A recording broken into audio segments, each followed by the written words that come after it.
Bismillahirrahmanirrahim. Assalamualaikum warahmatullahi wabarakatuh. Perkenalkan, saya atas nama Husmah, NIM 10543111025, kelas PPKN 19A. Baik, video ini dibuat untuk memenuhi salah satu tugas mata kuliah metodologi penelitian. Baik, pada pembahasan video ini saya akan menjelaskan tentang metode kuantitatif, metode kualitatif, dan kombinasi atau mixed methods, di mana biasa kita sebut dengan metode campuran. Baik, di mana di sini kita pahami bersama bahwa metode kuantitatif berdasarkan pada filsafat positivistik dan metode kualitatif berdasarkan pada filsafat positivistik Sugiono 2017, dan metode kombinasi mixed methods atau metode campuran di mana Sugiono 2017. Nah, di mana di sini metode penelitian terbagi atas tiga, di mana yaitu metode kuantitatif dan kualitatif dan kombinasi. Nah, di mana kita ketahui bersama bahwa poin pertama kuantitatif yaitu terdapat survei, eksperimen, dan di mana kualitatif itu terdapat studi kasus, naratif. Nah, di mana juga poin yang ketiga ini yaitu kombinasi, di mana kombinasi ini yaitu berurutan campuran. Nah, di mana juga kita ketahui bersama bahwa perbedaan kualitatif dengan kuantitatif kita dapat pahami bersama dengan kita bisa mengambil realitas mahasiswa playboy. Nah, di mana playboy di sini bukan sembarang playboy yang saya maksud ya. Baik, di sini saya akan menjelaskan mengenai kuantitatif. Poin pertama yang saya akan jelaskan di mana terlebih dahulu yaitu adanya hasil penelitian dapat digenerasikan pada populasi. Nah, di mana poin kedua ini yaitu menggunakan instrumen angket penelitian yang telah disiapkan sebelumnya. Nah, di mana poin yang ketiga ini analisis data menggunakan statistik. Nah, di mana poin yang keempat yaitu menguji hipotesis penelitian.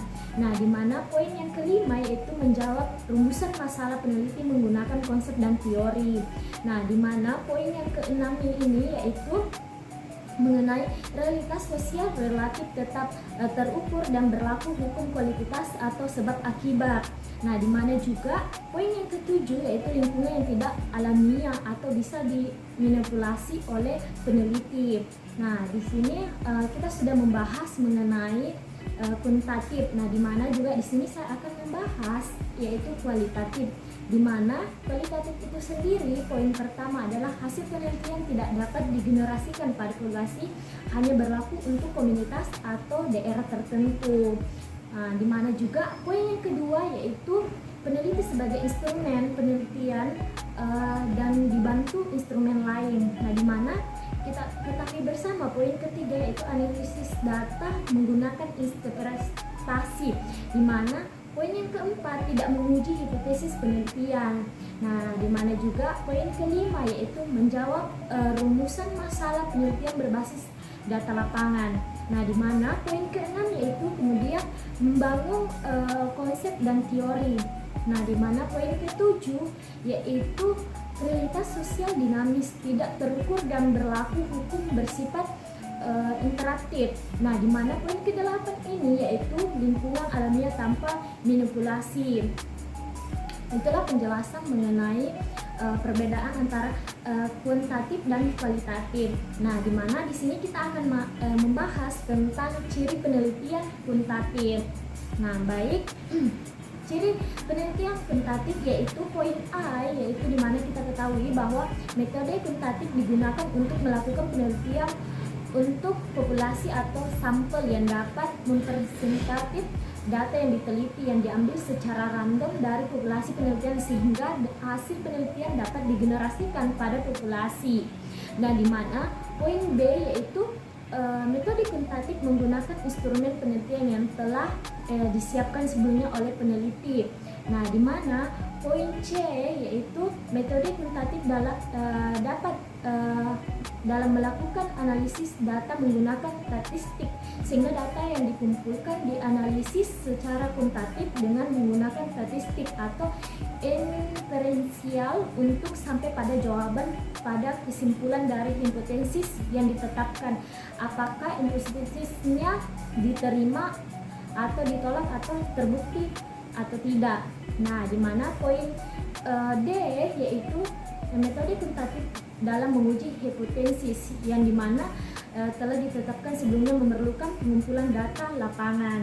Nah, dimana poin E di sini metode kuantitatif menjawab semua rumusan masalah penelitian menggunakan konsep dan teori, di mana juga poin F yaitu metode kuantitatif memandang fenomena sosial, realitas sosial atau gejala sosial yang relatif tetap terukur, dapat diamati dan berlaku hukum sebab akibat. Nah, di mana poin G yaitu penelitian kuantitatif dilakukan pada lingkungan yang tidak alamiah atau bisa dimanipulasi oleh peneliti. Nah, di mana poin H yaitu mengenai metode kuantitatif melakukan proses penelitian secara deduktif. Nah, di mana kita masuk di ciri penelitian kualitatif.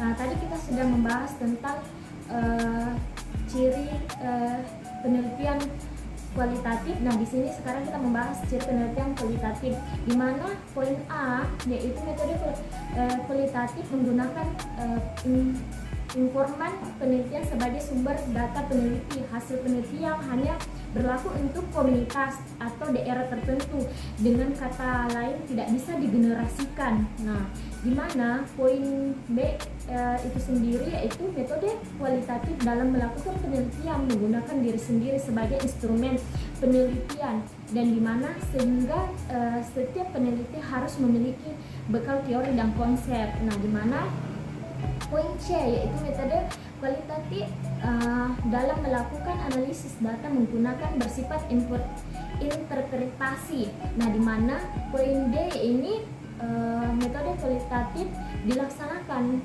bukan untuk menguji hipotesis penelitian, dan di mana poin E yaitu metode kualitatif menjawab rumusan masalah penelitian berbasis dan data lapangan, kemudian membangun konsep dan teori. Nah, poin F itu sendiri yaitu metode kuantitatif memandang fenomena sosial, realitas sosial atau gejala sosial secara holistik. Nah, dinamis, kompleks, penuh makna dan berlaku hukum bersifat interaktif. Nah, di mana poin G itu sendiri yaitu tentang metode kualitatif dilakukan pada lingkungan alamiah.